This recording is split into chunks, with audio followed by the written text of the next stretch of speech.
Hello भाई, welcome to शिक्षा युग। आपके एग्जाम एसएससी जीडी के लिए हमारी प्रैक्टिस सेट की एक क्लास हो चुकी है। आज सेकंड क्लास है। आशा करता हूँ कि हमने पहले वाला रिवाइज किया होगा। और अब ज़्यादा समय न लेते हुए हम अपने क्वेश्चन की ओर बढ़ते हैं, क्योंकि समय आपके पास बहुत कम है। हमारा पहला क्वेश्चन है आज का कि बेरीनाग का जल स्रोत उत्तर भारत की नदी का मुख्य स्रोत है। भाई इसने पूछ रखा है जो वेरीनाग झरना है, पहली बात तो ये है कहाँ और उत्तर भारत की किस नदी का मुख्य स्रोत है भाई। ठीक है, इसका सही आंसर है झेलम नदी का। और अगर बात करें कि ये कहाँ पे है, तो जो झरना है भाई ये हमारा सिचुएटेड है जम्मू एंड, ठीक है। नंबर सेकंड, होगे नकल जलप्रपात, भाई होगी यहाँ तो नकल, होगे नकल जलप्रपात किस राज्य में स्थित है भाई। बताओ भाई किस राज्य में स्थित है होगे नकल जलप्रपात, हमारा किस राज्य में स्थित है। भाई ये जो जलप्रपात है वो हमारा तमिलनाडु के अंदर स्थित है। यहां से मुझे क्वेश्चन याद आ रहा है आपके लिए जो एसएससी पूछती है बहुत बार, कि भारत के, मैं लिखूं, जो भारत के इस जल प्रपात को नियाग्रा फॉल्स कहते हैं भाई। क्या कहते हैं, नियाग्रा फॉल्स कहते हैं। ये एसएससी का बहुत बार रिपीटेड क्वेश्चन है कि भारत के किस जलप्रपात को नियाग्रा फॉल्स कहते हैं। नियाग्रा फॉल्स कहते हैं। और यह कितनी हाइट है ये बताओ। तो इसका जो आंसर है भारत का वो है चित्रकूट। जो चित्रकूट जल प्रपात है उसको भारत का नियाग्रा फॉल्स कहते हैं। इसकी जो हाइट है वो 29 मीटर है भाई। इस प्रश्न को याद रखो, ठीक है। अगला क्वेश्चन जो है, हमारा कल की तरह मेन फोकस है कि हम एक्स्ट्रा इन्फॉर्मेशन के ऊपर ज्यादा ध्यान दें, क्योंकि एग्जामिनर आज यहां से पूछा है कल इसी के बारे में कुछ और पूछ लेगा, ठीक है। अगला क्वेश्चन है विक्रमशिला, विक्रमशिला गंगा डॉल्फिन वन्य जीव अभ्यारण्य निम्नलिखित में से किस राज्य में स्थित है। यहां से एक क्वेश्चन आपको मैं और दे दूं कि भारत की, जो हमारा भारत देश है उसका राष्ट्रीय जलीय जीव, राष्ट्रीय जल राष्ट्रीय जलीय जीव कौन सा है? इस क्वेश्चन का जो आंसर है वो इस प्रश्न के अंदर छिपा हुआ है। भारत का राष्ट्रीय जलीय जीव जो है भाई साहब वो है गंगा डॉल्फिन, ठीक है। कौन सा भाई साहब, वो है गंगा डॉल्फिन। जो इसके अंदर दिया हुआ है वो है भाई हमारी गंगा का डॉल्फिन। भारत का राष्ट्रीय जलीय जीव है गंगा डॉल्फिन, ठीक है। और अब इस क्वेश्चन की तरफ आते हैं, आंसर की तरफ। इस क्वेश्चन का आंसर है कि विक्रमशिला गंगा डॉल्फिन वन्य जीव अभ्यारण्य में से किस राज्य में स्थित है। भाई ये बिहार के अंदर स्थित है, ठीक है। बिहार के अंदर इस क्वेश्चन का आंसर होगा बिहार के अंदर। और इसी से रिलेटेड क्वेश्चन था इंपॉर्टेंट जो एसएससी ने काफी बार पूछा है, और ये हमारे एमटी एग्जाम में आती भी रहती है। तो भारत का राष्ट्रीय जलीय जीव है गंगा डॉल्फिन, ठीक है। अगला क्वेश्चन है हमारा, महानदी के बारे में निम्नलिखित में से कौन सा कथन गलत है। अच्छा क्वेश्चन है बिल्कुल, थोड़ा बड़ा कर दूं आपके लिए, कि महानदी के बारे में कौन सा कथन गलत है बताओ भाई। देखो भाई एक एक करके इनके आंसर देखते हैं। पहला है कि यह छत्तीसगढ़ के पहाड़ी का इलाकों से निकलती है। बिल्कुल भाई ये रायपुर की नहर से निकलती है, ठीक है। तो बिल्कुल पहला तो हो गया बिल्कुल करेक्ट में, ठीक है। दूसरा है इसके जल ग्रहण क्षेत्र का कुछ हिस्सा महाराष्ट्र में स्थित है। बिल्कुल भाई यह महाराष्ट्र में स्थित है, वहां से यह पास होके बहती है। तीसरा है यह लगभग 160 किलो, भाई ये 860 किलो नहीं किलोमीटर है, लंबी है, बिल्कुल सही है। यह अरब सागर में गिरती नहीं भाई, ये यहाँ पे गलती कर रखी है। ये अरब सागर में ही नहीं गिरती, ये गिरती है हमारी बंगाल, बंगाल की खाड़ी में। इसने पूछा था कि कौन सा सही नहीं है, तो इसके हिसाब से भाई ये जो लास्ट वाला है ये सही नहीं है, ठीक है। ये मैंने आपको बता दिया, सॉरी। इसका जो सही आंसर है वो होगा ऑप्शन नंबर डी, कि ये अरब सागर में नहीं गिरती, ये बंगाल की खाड़ी में गिरती है। अगला जो क्वेश्चन है वो है, भारत के कुछ हिस्सों में किसान अपने खालिस्तान की पूजा करके पोला त्योहार मनाते हैं। आज के टाइम आपने देखा होगा कि एसएससी का एक नया पैटर्न है। पहली बात तो वो पूछ रहा है कि कौन सा त्योहार कब मनाते हैं, मतलब कि ये जैसे कि पोला त्योहार है वो किसके लिए मनाया जा रहा है।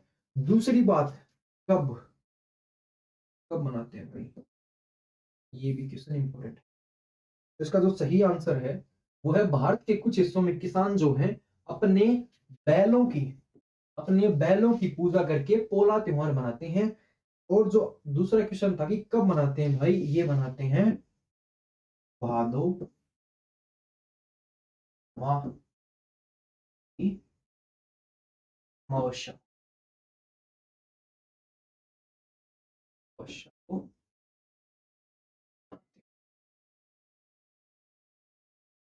अमावस्या को मनाते हैं।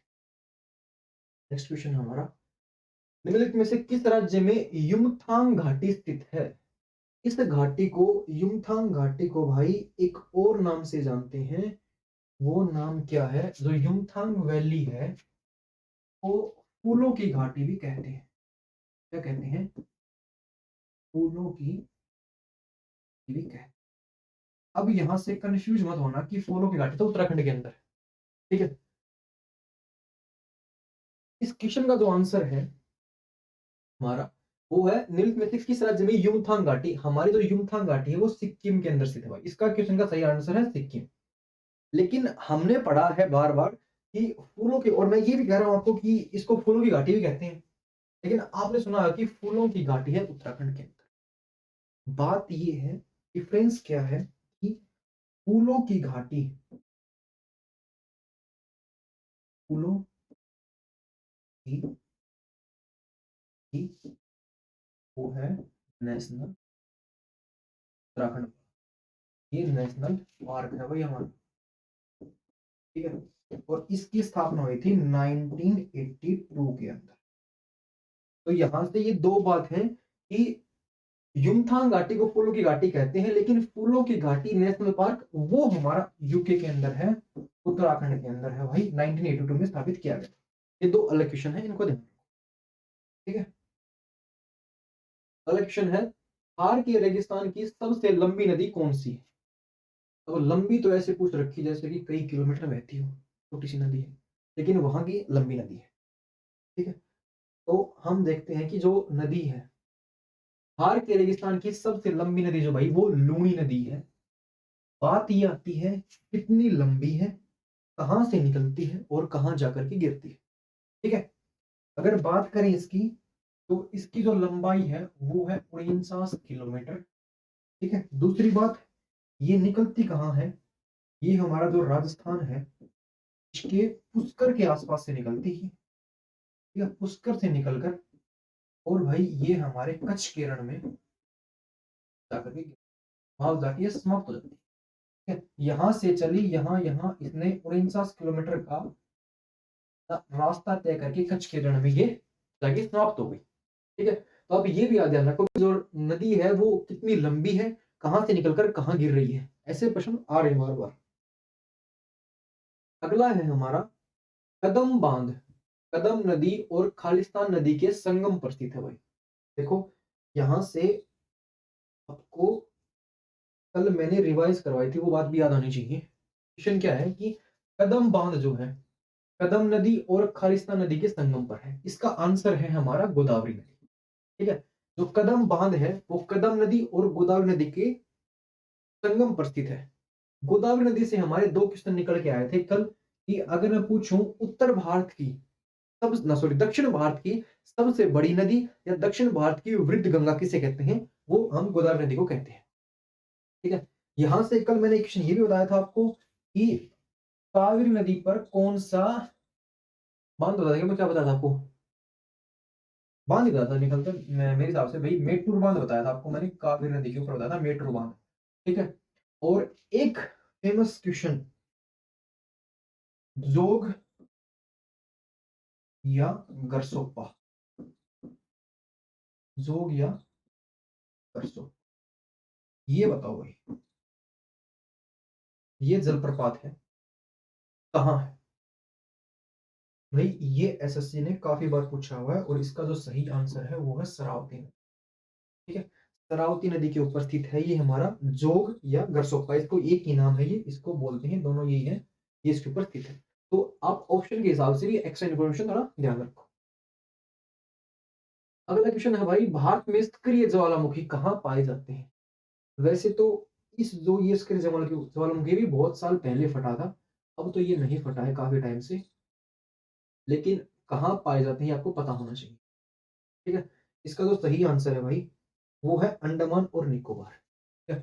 अंडमान निकोबार के अंदर सक्रिय ज्वालामुखी पाए जाते हैं। इसका नाम भी पता होना चाहिए कौन सा है। ये है बैरन आइसलैंड, सॉरी बैरन, ये ज्वालामुखी जो है बैरन। स्पेलिंग भाई थोड़ी शायद गलत हो सकती है। और ये लास्ट टाइम जब मतलब विस्फोट हुआ था, ये हुआ था 28 मई 2005 के अंदर ये विस्फोट हुआ था। ठीक है, इस बात को याद रखना कि एकमात्र भारत में जो सक्रिय ज्वालामुखी है वो अंडमान निकोबार के अंदर, और वहां अंडमान निकोबार, और कौन सी है, बैरन है भाई। और ये लास्ट टाइम 28 मई 2005 को विस्फोट हुआ था, विस्फोट लास्ट टाइम, लास्ट विस्फोट 30 तारीख को हुआ। ठीक है, नेक्स्ट क्वेश्चन हमारा, पृथ्वी की सतह के नीचे सबसे नजदीक खनिज केवल प्रक्रिया द्वारा खोदकर निकाले जा सकते हैं।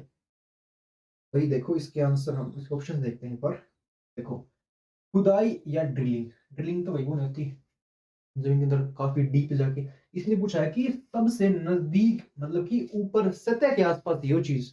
ठीक है, ऊप की खान, सॉफ्ट माइनिंग आपने देखी होगी, वो घरों में बोरिंग बोरिंग करते हैं, वो नीचे सॉफ्ट माइनिंग ऐसा कुछ होता होगा। यहाँ सबसे सही है उत्खनन और कारिंग। उत्खनन करके हम जो धरती, ये जो हमारी धरती है माँ है, धरती माँ, हमारी धरती माँ, इसके जो बिल्कुल समीप जो यहाँ पर जो खनिज है, इसको हम उत्खनन की प्रक्रिया के द्वारा बाहर निकालते हैं। ठीक है? ऑप्शन डी बिल्कुल सही हो। अगला क्वेश्चन, गिद्ध संरक्षण एवं प्रजनन केंद्र निम्नलिखित में से कहाँ स्थित है? ठीक है, इसके अंदर आंसर दिया हुआ है एक, लेकिन आंसर होनी चाहिए दो। हाँ, आंसर होने चाहिए इसके दो, लेकिन दिया हुआ यहाँ एक ही है। अब एक को ही बता दो, अब एक को ही बता दो कौन सा है। तो ये एकमात्र ना, एकमात्र ये दो ही हैं इंडिया के अंदर। गिद्ध संरक्षण और प्रजनन केंद्र जो फिलहाल यहाँ आंसर के साथ सही होगा वो होगा पिंजौर, हरियाणा के पिंजौर के अंदर स्थित है भाई ये। और जो दूसरा है वो है राज भटखावा। कौन सा है? वो है राज भटखावा, और इसकी जो लोकेशन है भाई वो है पश्चिम बंगाल। ठीक है, एक ये है, ठीक है, और एक ये है भाई। ठीक है, पहले एकमात्र पिंजौर वाला हुआ था, लेकिन अब ये राज भटखावा पश्चिम बंगाल भी हो गया। अगला क्वेश्चन हमारा, ये आपका ज्यादा टाइम नहीं लेंगे क्योंकि हमें पता है कि समय की क्या अहमियत है आपके लिए। तो आपका एग्जाम नियर है तो ज्यादा से ज्यादा रिवीजन करना है। मृदा प्रबंधन और फसल चक्र, खरपतवार और कीट नियंत्रण, ये तो क्वेश्चन कट गया। मैं बता रहा हूँ कीट नियंत्रण है भाई ये कीट नियंत्रण और फसलों की वृद्धि और खाद्य उत्पादन में महत्वपूर्ण भूमिका का निभाने वाली जलवायु के अध्ययन से संबंधित विज्ञान क्या कहलाता है? घुमा फिरा के, इतनी बड़ी बात नहीं थी, इसने पूछा था कि हम कृषि विज्ञान को क्या कहते हैं। ठीक है, कृषि विज्ञान को क्या कहते हैं, प्रश्न यही था, इतनी बड़ी रामायण थी ही नहीं। ठीक है, यहाँ देखोगे एग्रोनॉमी, आंसर तो आपका यही है। कोशिका विज्ञान, जो हमारे अंदर जो कोशिका है उसका अध्ययन करते हैं। घास विज्ञान, घास के बारे में क्या होता है, जो घास करवा लेते हैं वही घास। शरीर रचना विज्ञान एंटोनोमी कहते हैं, जो हमारी शारीरिक जो बनावट है उसके ऊपर अध्ययन करना, उसके बारे में होती है एनाटोमी। और एग्रोनॉमी इसका सही आंसर होगा, जो कृषि से संबंधित है। ठीक है, सरयू नदी निम्नलिखित में से किस राज्य में स्थित है? जबरदस्त प्रश्न है, बताओ भाई सरयू नदी कहाँ है? पता हो तो बताओ जरा, इस सरयू नदी कहाँ है? सरयू नदी हमारे भारत देश के उत्तराखंड में स्थित है। और भाई ये निकलती है शायद, एक लोकेशन मेरे को याद नहीं है, पंचेश्वर में जाकर के सरयू नदी की। पता है, एक तो ये खास बात है कि सरयू नदी जो है, ये काली नदी की, जो हमारी जो काली नदी है, जो हमारी काली नदी है भाई,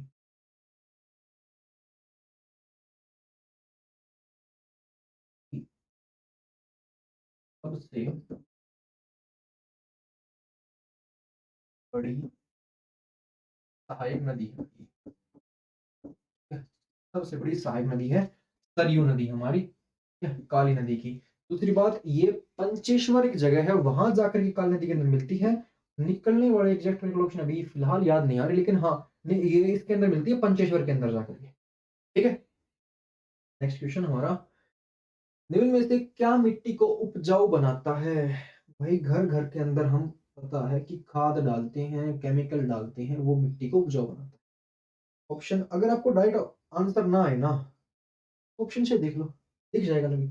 मिट्टी में अम्लीय पदार्थों की अधिकता, अगर अम्ल ये ज्यादा होंगे तो उपजाऊ फसल होगी नहीं। खनिजों और अकार्बनिक पदार्थ, अकार्बनिक पदार्थों का सही मिश्रण, भी अकार्बनिक पदार्थ नहीं, गलत बात है। मिट्टी में उच्च स्तर किस चीज का? खनिजों और कार्बनिक पदार्थों का सही मिश्रण यही है, इसी को तो हम कहते हैं कि हम उसके अंदर दवाइयां डाल रहे हैं, फसलों के अंदर अलग अलग केमिकल डाल रहे हैं, क्या होते हैं वो, यूरिया और ऐसे कुछ डाल रहे हैं। तो वही है कि खनिजों और कार्बनिक पदार्थों का सही मिश्रण ही हमारी मिट्टी को अधिक उपजाऊ बनाता है। और दालों की, दलहन की खेती भी करते हैं उपजाऊ बनाने के लिए, क्योंकि वो मेन क्या है कि दलहन जो है नाइट्रोजन को सोख लेती है भाई। ठीक है, तो आप इसका आंसर हो गया ए। ठीक है, इस बात को याद रखो कि मिट्टी को उपजाऊ बनाती है खनिजों और कार्बनिक पदार्थों का सही मिश्रण भाई। ठीक है, निम्नलिखित में से कौन सा पारिस्थितिक तंत्र का एक अजैविक घटक नहीं है? जैविक और अजैविक तो आपने पढ़े होंगे, जैविक और अजैविक। ठीक है, अजैविक तो जैसे कि living things, living non living, तो सांस लेते हैं नहीं लेते हैं वो वाली बात। पवन, ऑप्शन देखो एक बार, ऑप्शन से आपको पता चल जाएगा भाई। आजा भाई आजा। तापमान नहीं होगा, पवन नहीं होगा, खनिज नहीं होगा। जीवित जीव जो है भाई वो अजैविक थोड़े हैं, वो तो जैविक हैं। वो तो सांस ले रहे हैं, खा पी रहे हैं, आराम से कुछ कर रहे हैं। इसका आंसर होगा जैवित जीव। ठीक है, क्योंकि ये अजैविक नहीं, ये जैविक घटक है। ये कौन सा है? जैविक घटक, ये जो है ये जैविक घटक है। ठीक है, जैसे कि ह्यूमन बींग्स। अगला है, वैकल्पिक पंक्तियों में उगाई जाने वाली विभिन्न फसलें निम्न का उदाहरण है। मतलब कहना क्या चाह रहा है ये कि पंक्तियों में अलग अलग लाइनों में अलग अलग फसल, भाई यहाँ हमने बो दी सरसों, यहाँ गेहूं बो दिए, यहाँ हमने लगा दिए अनार, यहाँ हमने लगा दिए आम। मतलब कहने का मतलब क्या है कि अलग अलग फसलें उगाना, इसको हम क्या कहते हैं? ठीक है, अंतर फसल, समोच्च फसल, संयुक्त फसल और मिश्रित फसल। मिश्रित खेती तो आपको पता होगी, मतलब कि फसलों के साथ साथ वो पशुपालन भी करना। ठीक है, एक होती है झुग्गी खेती। ठीक है, यहाँ कुछ दिन यहाँ कर ली, फिर उठा के आगे कर ली ऐसे। ठीक है, अब इसका आंसर है अंतर फसल। ठीक है, अंतर फसल क्या होती है कि एक सीजन के अंदर दो या दो से ज्यादा, मतलब एक खेत है हमारा जो, ठीक है, एक ये खेत है भाई, इसके अंदर एक सीजन के अंदर हम सिर्फ एक फसल नहीं, कई फसलें उगा सकते हैं। ठीक है, कहते हैं अंतर फसल। ठीक है, अरुणाचल प्रदेश राज्य की सबसे ऊंची चोटी कौन सी है? ठीक है, जैसे कि भारत की सबसे ऊंची चोटी कौन सी है भाई? K2। हाइट कितनी है? 85 कद का नशा का 85। ठीक है, यहाँ पूछा है कि अरुणाचल प्रदेश राज्य की सबसे ऊंची चोटी कौन सी भाई? इसकी तो है कांगो। ठीक है, कांगो अरुणाचल प्रदेश की सबसे ऊंची चोटी है। और इसकी हाइट भी अगर पूछ ले आपसे तो वो हाइट है इसकी 706 की हाइट। ठीक है, इतना डीप गया तो नहीं है क्वेश्चन देखने, मतलब जो मेन है उनकी तो हाइट पूछता है, लेकिन हमें साथ साथ एक बार नजर मार लेंगे कि अगर आज क्वेश्चन तो कर सके। ठीक है, निम्नलिखित देशों में कौन से देश 1.8 किलो लंबे किलोमीटर भाई ये, और भाई हमारे, और भाई ये, ठीक है, तो निम्नलिखित देशों में कौन से देश 1.8 किलोमीटर लंबे फैनी पुल से जुड़े हुए हैं?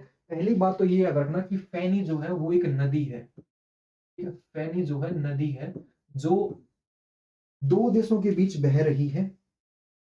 ठीक है, फैनी। ठीक है, कौन से है भाई? हमारा प्यारा भारत देश, और इसी से अलग हुआ हमारा बांग्ला बांग्लादेश, सॉरी, ठीक है। तो भारत और बांग्ला के अंदर ये बहती है। और क्वेश्चन आंसर देख लिया हमने कि तो ये भारत में त्रिपुरा से बांग्लादेश को जोड़ती है। बांग्ला में कंफ्यूज हो जाओगे, बांग्लादेश से जोड़ती है समझे। तो भारत और बांग्लादेश का आंसर हो जाएगा भारत और बांग्लादेश, ठीक है। सही आंसर होगा भारत और बांग्लादेश। लंबाई कितनी है? 1.8 किलोमीटर। कई बार एग्जाम में आ सकता है, ठीक है, तो इस चीज को ध्यान। अगला क्वेश्चन, कुंडरू जलप्रपात किस नदी पर स्थित है? बताओ। बहुत बार पढ़ा हुआ है क्वेश्चन तो। कुंडरू जलप्रपात किस नदी पर स्थित है? बता दो, एक तो बता दो यार, इतने तो मैंने खुद बताए हैं, एक तो आपकी भी बनती है भाई। जितना मैंने पढ़ा है, जितना आपने पढ़ा है, इसका सही आंसर है स्वर्णरेखा नदी पर स्थित है। और इसकी हाइट है अराउंड 320 फीट ऊंचा है ये। और शायद हम लोग कहाँ है, झारखंड राज्य के अंदर शायद इसकी स्थित होगी, शायद झारखंड के अंदर है इसकी लोकेशन। लगभग क्या झारखंड के राज्य के अंदर स्थित है भाई ये। हुंडू जलप्रपात 320 फीट का है और स्वर्ण रेखा नदी के ऊपर स्थित है भाई, ठीक है। और अगले क्वेश्चन, उड़ीसा के किस जिले में पूर्वी घाट की सबसे ऊंची चोटी स्थित है? भाई पूर्वी घाट की सबसे ऊंची चोटी स्थित है भाई, तो आंसर है सीधा सीधा बिना घुमाए फिराए। अगर आपने ऐसे क्वेश्चन नहीं पढ़े ना भाई, जैसे ये तो प्रीवियस ईयर है, ठीक है, हमने कल बताया था कि जितना हो सके प्रीवियस ईयर पे ध्यान दो। अगर आपने ऐसे क्वेश्चन नहीं पढ़ रखे तो आप इस पेपर में नहीं कर सकते, ठीक है। तो इसका जो सही आंसर है, जितना हो सके भाई प्रीवियस ईयर पे और अपने मॉक टेस्ट पे ध्यान दो, ठीक है। इसका सही आंसर है कोरुपुट, ठीक है? कोरुपुट इसका सही आंसर। निम्नलिखित में से क्या खाद्य और जल प्रदूषण का कारण नहीं है? वही वही बात, अगर क्वेश्चन नहीं आ रहा तो ऑप्शन तो पढ़ लो एक बार कम से कम, क्या पता ऑप्शन से सॉल्व हो जाए, ठीक है। हम पढ़े ऑप्शन, आवारा जानवरों द्वारा काटना, तो ये प्रदूषण का कारण है क्या? नहीं तो, ये प्रदूषण का कारण नहीं है। खाद्य पदार्थों का अनुचित भंडारण, हाँ बिल्कुल इससे हो सकता है भाई, वो अगर भंडारण ज्यादा कर लिया, वो खराब हो गए तो प्रदूषण हो गया। कारखानों से निकलने वाला रासायनिक अपवाह, बिल्कुल इसको नदियों में बहा देते हैं लोग, इससे भी प्रदूषण फैल रहा है। वातावरण में मौजूद संक्रामक जीव, ये भी प्रदूषण का मुख्य कारण है। तो भी आवारा जानवर द्वारा काटने से तो कुछ प्रदूषण नहीं हो रहा, हाँ बीमारियां हो रही लेकिन प्रदूषण नहीं हो रहा। तो इसका जो सही आंसर है वो हमारा वो है आंसर ए, आवारा जानवर द्वारा काटने से कोई प्रदूषण, जल प्रदूषण, खाद्य प्रदूषण नहीं हो रहा, तो बीमारियां हो रही है। में से कौन सी भारत की नदियों को आपस में जोड़ने वाली प्रथम परियोजना है? भाई भारत के अंदर ऐसी 16 परियोजनाएं हैं, लेकिन जो पहली है प्रथम, वो परियोजना का जो नाम है वो है भाई हमारी केन बेतवा लिंक। और ये भी पता होना चाहिए भाई, ये केन बेतवा कुछ और नहीं है, दोनों नदियां हैं। केन भी नदी है और ये भी। केन नदी जो वैसा ये एमपी की है और ये जो है यूपी की है। यहाँ है केन बेतवा लिंक, ठीक है। ये एमपी की नदी है और ये है यूपी की नदी, इन दोनों को जोड़ती है। तो ये जो 16 परियोजना में से सबसे जो प्रथम परियोजना है वो केन बेतवा लिंक ही है हमारा, ठीक है। निम्नलिखित में से कौन सा बंदरगाह या टर्मिनल प्रशांत महासागर में स्थित नहीं है? ऑप्शन एक कट गया, लेकिन सही आंसर इन्हीं के अंदर है। अब पढ़ो और बताओ भाई कौन सा प्रशांत महासागर में नहीं है। अरे बता दो भाई, संघाई चीन, Yokohama Japan, Rio de Janeiro Brazil. का आंसर है, आंसर एक रियो डी जेनेरो। और इसकी जो ये स्थापित है भाई ब्राजील के अंदर स्थापित है, और इसकी जो लोकेशन है वो है, और एक गाड़ी है, घाटी है, गुनबाना, गुनबारा ऐसा कुछ नाम है भाई इसका, ठीक है। गुनबारा या गुनबारा, शायद गुनबारा ही है भाई, लेकिन मेरे को याद है गुनबारा खाड़ी ही है वो। गुनबारा खाड़ी के अंदर इसकी लोकेशन है एग्जैक्ट, ठीक है, ब्राजील के अंदर, ब्राजील के अंदर है। तो आंसर हो गया ये कि भाई ये प्रशांत महासागर के अंदर स्थित नहीं है, ये प्रशांत महासागर। और यहाँ से क्वेश्चन है कि सबसे गहरा जो हमारा है मेरियाना गर्त, जो मेरियाना गर्त है, मेरियाना ट्रेंच कहते हैं या गर्त कहते हैं, वो प्रशांत महासागर के अंदर स्थित है। सबसे बड़ा महासागर ही प्रशांत है, ठीक है। लार्जेस्ट भी प्रशांत महासागर ही है हमारा, ठीक है। करते हैं आज का आपका लास्ट क्वेश्चन है भाई ये। कौन सा महासागरीय गतिविधि को संदर्भित नहीं करता है? हमारे भाई क्वेश्चन छूट गया शायद, ये भी है क्या? ये भी है भाई, ठीक है। तो लेकिन इनमें से कौन सा महासागरीय गतिविधि को संदर्भित नहीं करता है? भाई ऑप्शन देखते पता चलता है कि प्रावर्तन, ये तो लाइट से संबंधित है ना भाई। ये कौन से होते हैं? दो जो मेन मैंने पढ़े भाई, एक तो है भाई वो रिफ्लेक्शन और एक है भाई रिफ्रैक्शन। तो रिफ्लेक्शन है और एक रिफ्रैक्शन है भाई, ठीक है। ये तो परावर्तन टकरा के वापिस आ गई, और ये है रिफ्रैक्शन की भाई क्रॉस हो गई, ठीक है। ये तो लाइट से संबंधित है ना भाई, ये है लाइट, लाइट की। तो जवार बाटा समुद्र के अंदर आते हैं भाई, बिल्कुल आपको पता होगा कि जल ऊपर उठता है और नीचे गिरता है। धाराएं और तरंगे समुद्र का भाग है। प्रावर्तन का कोई मतलब नहीं है, प्रावर्तन जो है तो वो लाइट से संबंधित है, हमारी समुद्र महासागरीय धाराओं से संबंधित, मतलब महासागरीय गतिविधियों से संबंधित नहीं है। लास्ट क्वेश्चन ये है हमारा, हाँ इसी क्वेश्चन में बोला कि हमारा मिस कौन सा हो गया। हिंद महासागर विश्व का खालिस्तान महासागर है भाई, कौन सा है? सबसे छोटा है, दूसरा सबसे बड़ा है, तीसरा सबसे बड़ा या सबसे बड़ा है? भाई अभी मैंने बताया था सबसे बड़ा तो हमारा है प्रशांत, ठीक है। सबसे बड़ा तो कौन सा वैसे? वो हमारा है प्रशांत, सबसे बड़ा है प्रशांत में, ठीक है। दूसरा सबसे बड़ा नहीं भाई, ठीक है। दूसरा कौन सा सबसे बड़ा भाई? वो है अंटार्कटिका, ठीक है, अंटार्कटिका। और एक क्वेश्चन ये भी आया था, मैंने पढ़ा था कि एस शेप का महासागर भाई अंटार्कटिका है।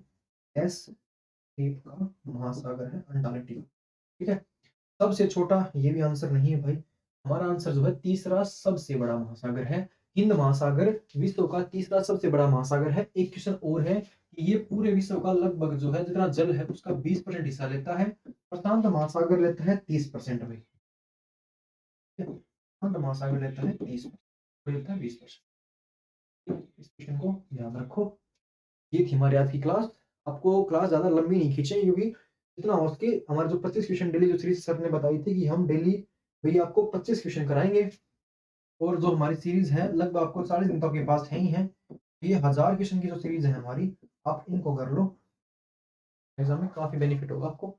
तो आज की 25 क्वेश्चन यही खत्म होते हैं, अगली क्लास में आए। Thank you.